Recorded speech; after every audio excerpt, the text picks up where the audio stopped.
Tonight, Permanent Mission of Ethiopia to the United Nations in Geneva has issued a statement.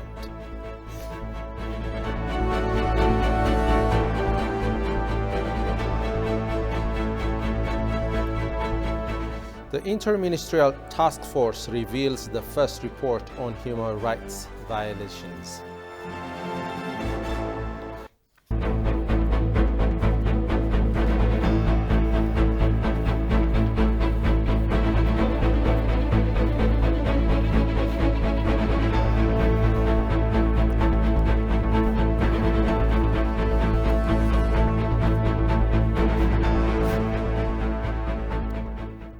Good evening to you all. A very warm welcome to ETV News. I'm Grum Tariku.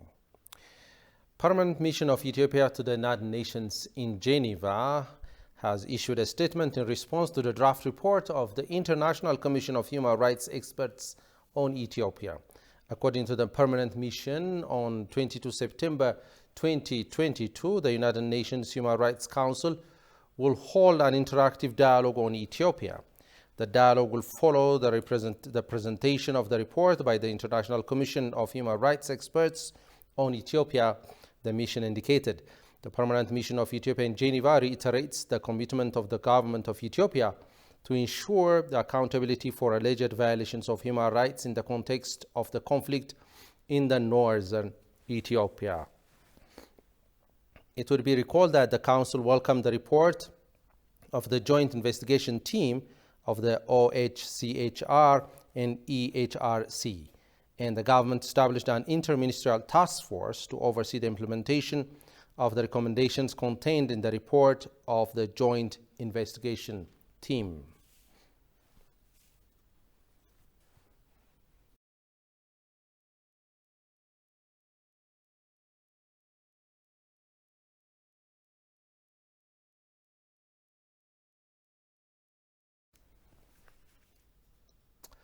Prime Minister Abiy Ahmed said identifying potential at every area is said to be critical knowledge. The Premier has visited some 20,000 hectares of land of cotton production at the Middle Awash area. Earlier on, the Premier, in his social media channel, remembered the place has been exposed to flooding.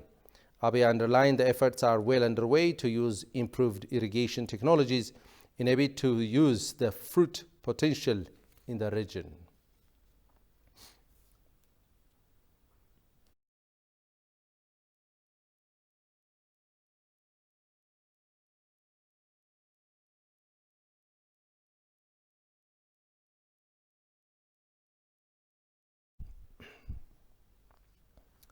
Deputy Prime Minister and Foreign Minister of Ethiopia, Dammaqe Mokonnin, said cooperation and partnerships are vital for the implementation of the UN Sustainable Development Goals. He made the remarks at the ministerial meeting of the Group of Friends of the Global Development Initiative on the sidelines of the ongoing UN General Assembly in New York. He appreciated the Global Development Initiative, which was proposed by the Chinese President Xi Jinping in September last year at the general debate of the 76th session of the UN General Assembly. According to Dammaqe, COVID-19 pandemic, geopolitical tension, and the food and fuel crisis all came together.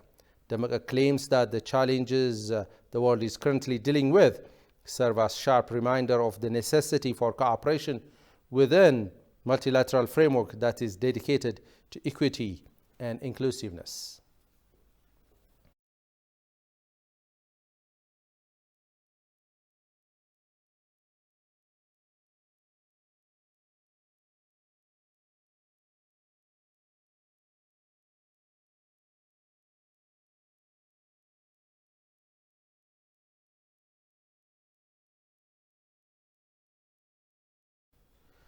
American political analyst Andrew Korbiko said the International Commission of Human Rights Experts on Ethiopia is not truly neutral.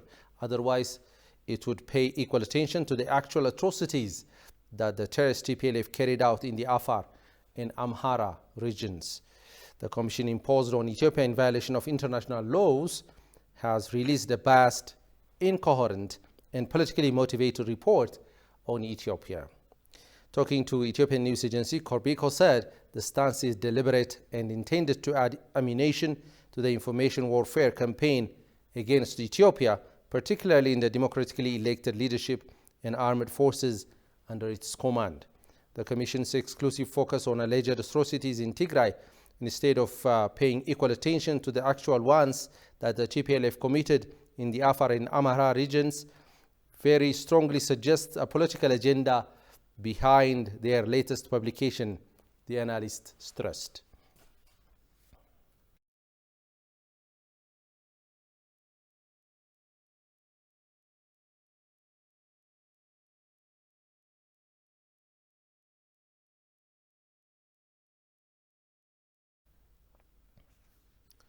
A scholar lashes out at the International Commission of Human Rights Experts on Ethiopia for what he called a trumped-up report meant to help the TPLF dodge accountability for the crimes it committed. Talking to ETV here today, Ayela Bakari, a seasoned political analyst, said the report undermined Ethiopia's sovereignty, putting TPLF in an equal footage with a legitimate government. Goshu Malso has the latest on this. The joint investigation team carried out investigations from 16 May to 30 August 2021, the Ethiopian Human Rights Commission and the Office of the United Nations High Commissioner for Human Rights conducted a joint investigation into alleged human rights violations and abuses. However, as if wanting to tear that finding into pieces, the International Commission of Human Rights Experts on Ethiopia has released a glaringly one-sided report, deliberately making too much of violations in Tigray by Ethiopian forces. The report is amateurish in the sense that it relied completely on virtual investigation, while it made no mention of the TPLF's egregious crime of using child soldiers. In an exclusive interview with ETV, historian Ayela Bakari drew attention to the fact that the report is nothing but a last-ditch attempt to help the TPLF out of the abyss in which it finds itself. It's a way to save them, a way to more or less their approach has failed. And so therefore they're trying to find a way to resist them back to perhaps to the fourth phase of another war. So therefore I think whatever it is, the motive is clearly not to the advantage or to the interest of 120 million people, Ethiopians. And so it's precisely to those who already built up narratives against our country. This is another phase of that narrative, an attempt to kind of continue to insist that they are right and their proxies are doing the right thing. So therefore this is a way to kind of this is a way to somehow revive them. Ayele pointed out that the draft report by the UN undermined Ethiopia's sovereignty, putting TPLF in an equal footage with legitimate government. Kind of international laws that we have dictates that, you know, a nation state is a sovereign state, and a sovereign state is the one that has the monopoly of power. And that monopoly of power is interpreted in the form of having one army, having one foreign affairs, so you see. So therefore, the way is, even in this report, the way it's presented as if like there are two nation states, two armies, two foreign affairs in a country. So therefore, I think it undermines even the very principle that organization called United Nations is established. So therefore, I'm afraid if it continues like this, by kind of underestimating our intelligence and our ability to kind of know what is going on and then determine our own future based on our own history and on our own reality, then I think the fate of United Nations may be the same fate that League of Nations have faced. In the cooked-up report, there is not one word dedicated to the issue of child soldiers, which has been confirmed repeatedly through Western media's reporters and independent research. Worse still, there is not a single word dedicated to the issue of the TPLF's use of human shields or its forced recruitment. The international, I mean, what is their involvement? These are so-called experts. They are experts on international human rights. So therefore, the very human rights that they are supposed to protect, as you pointed out, especially the child soldiers, when that is violated over and over again, not once, twice, 3 times, and then just use them as a fodder, in front of a battle, cannon fodder in front of a battle, and then just simply wipe them out. Even in their own admission, they said 150,000 of them have died. See, this is not mentioned. This is, a crime. This is actually a crime against humanity. This is a war crime. And yet, they totally escaped that. And to add insult to injury regarding the massacre at Maikadra, the report rambled on into whole lines, neither of which directly comes out and implicate the TPLF. Ayele concluded that the bogus report by the International Commission of Human Rights Experts on Ethiopia is politically motivated. Chairperson of the American Ethiopian Public Affairs Committee, Masfin Taganu, denounced the heinous deeds of TPLF while praising Ethiopia's government for its constant efforts to restore sustainable peace across the country. Talking to ETV English, Taganu urged the international community to put pressure against TPLF to put an end to its hostilities in Amhara and Afar regions. Kasaunchani has more on this. In an interview with ETV English, the chair of the American Ethiopian Public Affairs Committee, AEPSC, Masfin Taganu, denounced the heinous acts of TPLF. Masfin praises Ethiopia's government for its unwavering commitment to advance peace and stability across the country, particularly in the own region. The chairperson denounced the TPLF terrorist groups' atrocious deeds against the Afar and Amhara people since the start of the war over the past 2 years. He claimed that even though the Ethiopian government had started peace discussions, citing the national dialogue's planning, resolve a variety of protracted political concerns, that the TPLF has rejected all. Before the war restarted, the Ethiopian government and the Ethiopian people took significant steps towards peace, including halting operations, armed operations at the border of Tigray, offering amnesty, releasing prisoners from TPLF leaders from jail, creating a national dialogue to help secure lasting peace for the country. So the government also has engaged in a full AU peace process. Now, ultimately, a peace process is only the solution. Everyone agrees on that. But that only comes if the other party is willing to also have peace. In this case, the TPLF is not a willing player, and so for your questions, where we are going from here is, we believe that TPLF needs to lay down their arms and come to the peace talks. As part of the TPLF's historical and contemporary crimes, the Ethiopian government turned the other cheek and did everything it could to advance a negotiated peace agreement, he pointed. The government emphasized that the international community should endeavor to maintain peace and stability of Ethiopia, as well as in the own region, which is also supported by all Ethiopians. As the war rages again on the northern part of Ethiopia, again, third time, started by the TPLF. Let's just be very clear. There should not be any confusion. I think we believe it's time for the US and its Western allies to come back, join the Ethiopian people, and do the right thing. One will be to stop. To join the peace, to help the peace process, cancel the sanction bills, extensions that are being, that is imposed on Ethiopia currently. Reinstate put AGOA back, and then work constructively for stability and reconstruction of the nation. I mean, we understand. The Western world, including United States, have a geopolitical interest on the Horn of Africa. We understand there is a strategy that was in place to meet the geopolitical interest, but we also understand strategies change based on objective realities. He emphasized that Ethiopians have fostered an unbreakable culture, peace and unity throughout the years, stressing further that the Ethiopian government has opted to pursue a ceasefire through the auspices of the AU.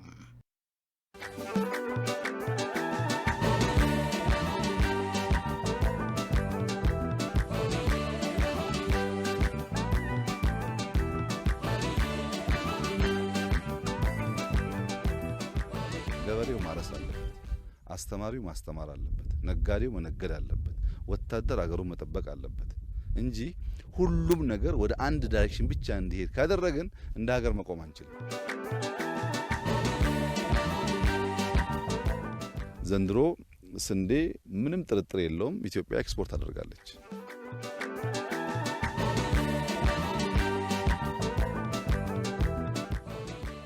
መስራት ከቻል መብላት ከቻል መላክ ከቻል በተቃራኒ ያለው መራብ ከጠፋ ማስገባት ከቀነሰ መሰደድ ከቀረ በኢትዮጵያውያን ሉዓላዊነት ላይ በኢትዮጵያውያን ክብር ላይ በኢትዮጵያውያን አንድነት ላይ ቀጥተኛውን ኢምፓክት አለው።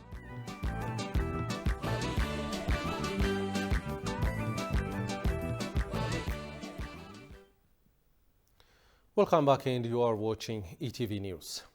In connection with the conflict in the northern part of the country, the Interministerial Task Force on Accountability and Redress Investigation and Prosecution Committee revealed the first report on human rights violation today. Some 158 experts under 11 investigation team has been taking proper training in a bid to conduct the first-hand investigation report.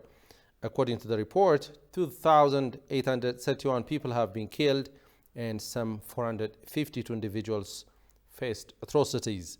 The report stated some 36 individuals are missing, 26,334 houses burnt, over 865 quintals grain demolished, 411,000 live animals and over 2,500 health facilities burnt. Due to the seizure of places by TPLF clique in Tigray region, the first investigation report only covers Amhara and Afar regions, it was learned.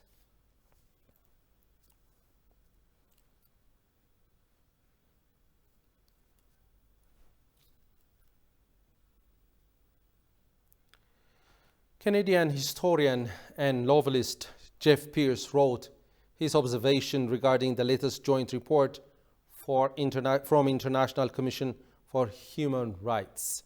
In Pierce's article, sources consulted by investigators for the International Commission of Human Rights experts on Ethiopia say they are appalled by the unprofessional and incomplete results of its newly released report. The Human Rights Council sought out and invited this source to participate in the process, to be interviewed and to provide material. Yet the sources say none of what was offered to investigators was used in the report. Nothing. The reports. The final product is completely unprofessional, says one source, especially as the investigators themselves admitted to having a limited mandate to probe and verify conditions and openly conceded that they had no methodology. Instead, they admitted to being forced to take an incident-based approach, which, as lawmakers and legal experts consulted have acknowledged, is not an acceptable way to undertake this sort of investigation. Instead, the investigators cherry-picked examples to focus on. This is in fact confirmed by the report itself, which states, although its mandate authorizes it to investigate incidents throughout the territory of Ethiopia, the Commission confined its investigation for this report to the hostilities in Tigray and Amhara regions. Pierce noted that Afar is not cited by the Commission's investigators. He further added that, let's forget Afar's vital evidence that the TPLF swept crops off the battlefield to use in staged atrocities later. Forget the artillery attacks homes and communities in Afar and how occupying TPLF defiled a mosque and its collection of sacred texts a clear war crime. Forget the displacement of hundreds of thousands from their northern district who watched with disbelief from waterless, foodless IDP camps roasting in 42 degrees while trucks carelessly drove past them to Mekelle. Pierce further added that even the way investigators did their job is left murky, according to the report's own terms of reference. This is not a methodology, as far as a reputable research and legal experts understand it. It's a fancy way of saying they use their own final judgment. If one thinks to have seen WHO's Director General Tedros Adhanom's fingerprint all over, they wouldn't be wrong. As has been shown, Tedros will sometimes tweet about Tigray, driving home TPLF messaging 8 times a day and ignoring the clear rules that he should not be abusing his position within the UN for political gain.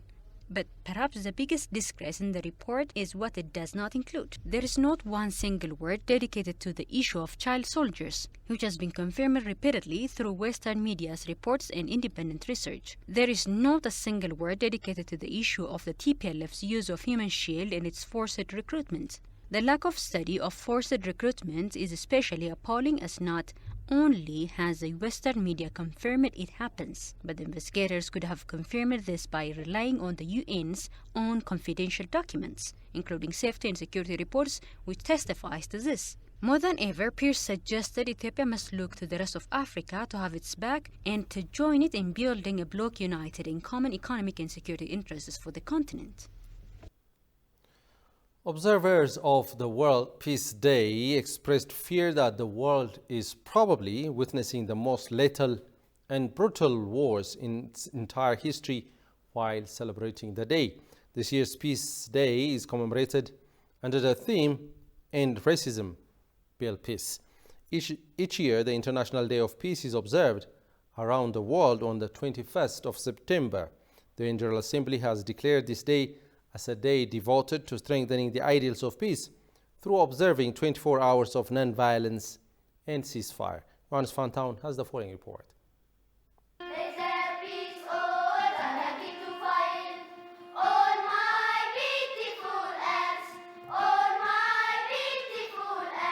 The UN General Assembly took the initiative to nominate this day in 1981. 2 decades later, in 2001, the General Assembly unanimously voted to designate the day as the period of non-violence and ceasefire. But that as it may, achieving true peace entails much more than laying down arms. It requires the building of societies where all members feel that they can flourish. It involves creating a world in which people are treated equally regardless of their race. Although the world nominated a day for commemorating peace every year, the voice of peace has been far away from it for years. According to Katin Sozi, UN resident and humanitarian coordinator, since the founding of the United Nations, human peace has never been treated in this way. As we meet today, ladies and gentlemen, and in the words of the Secretary General for the United Nations, peace is under assault across regions, across countries, and across communities. Not since the UN was founded have we faced such a complex and multidimensional threat to global peace and security. Today, it is more important than ever to work for a culture of peace centered on human rights, centered on justice, and centered on tolerance. We must tackle the deep-rooted inequalities that work against dignity and opportunity for all. We need to invest in social cohesion, recognizing that diversity is a richness, not a threat. The director of UNESCO to Addis Ababa Liaison Office on her part said a culture of peace is both a process and product. It is a process of confidence building and cooperation between people. As we commemorate today the International Day of Peace, we must note that a culture of peace is both a process and a product. It is a process of confidence building and cooperation between people. Peace should never be taken for granted. It is an ongoing process, a long-term goal which requires constant engineering, vigilance, and active participation by all of us. It is a choice that we have to make every day in our everyday life decision. To be sustainable, peace must start with the dignity of every man and every woman. It must be nurtured through the enjoyment of our rights and the fulfillment of our aspirations. Peace is a commitment for a better future. That starts today. That starts now. on the basis of our shared values, dialogue, tolerance, and mutual understanding. So the of the UN Humanitarian Office took some time to elaborate on what her organization is doing to help sustain peace in Ethiopia and other parts of the world. Actually, our focus on Ethiopia, but it's the same the world over, that our goal is to walk with the government, walk with the Ethiopians and everybody who is being hosted by Ethiopia in their protection, to ensure that we work towards the Sustainable Development Goals that have been agreed to by every single member state by 2030. Peace is one of those Sustainable Development Goals. And so when we work, whether it's around advocacy, whether it's around providing technical support to institutions, whether it's around providing data, strategic information that will inform or guide the action, and to remind everybody that actually everybody's job, everybody's business is around promoting peace and working actively. It doesn't matter whether I'm talking about the country, it doesn't matter whether I'm talking about the home, it doesn't matter whether I'm talking about communities. It's everybody's business to work towards the promotion of peace. While observing World Day of Peace here in Addis Ababa, in the presence of various civil society representatives and international institutions, a panel discussion was held focusing on the activities that should be done to bring the peace that our world longs for.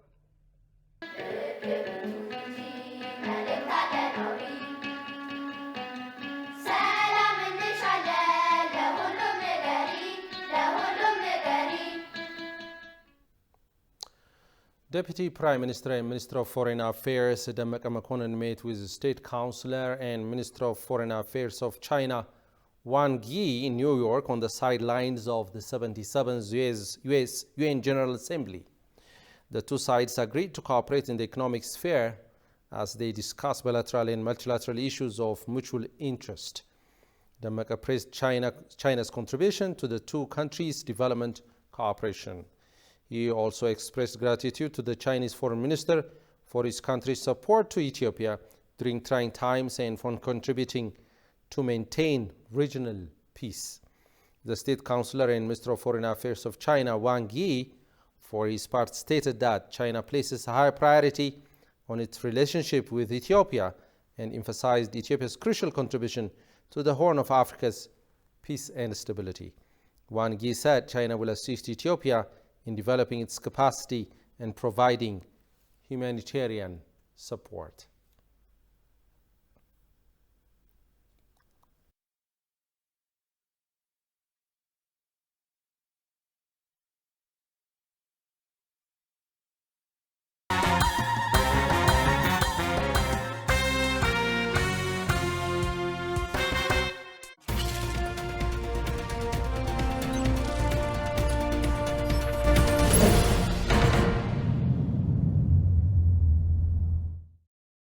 Ministry of Mines and Petroleum has announced termination of contract with Chinese-owned Poly GCL Petroleum Group Holding Limited in response to company's inability in technical matters.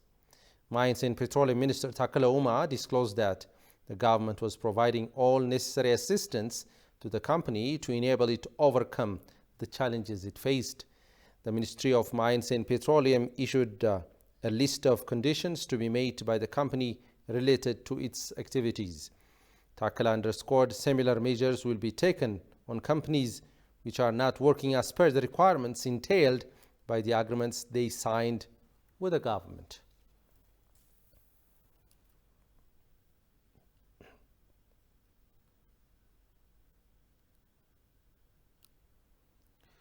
Over now to a quick reminder of the headlines. Permanent mission of Ethiopia to the United Nations in Geneva has issued a statement.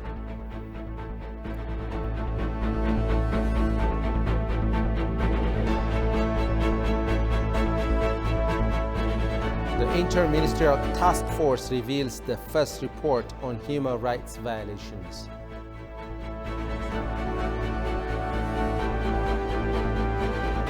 Well, you have been watching ETV News. Thanks for your company and have a great time.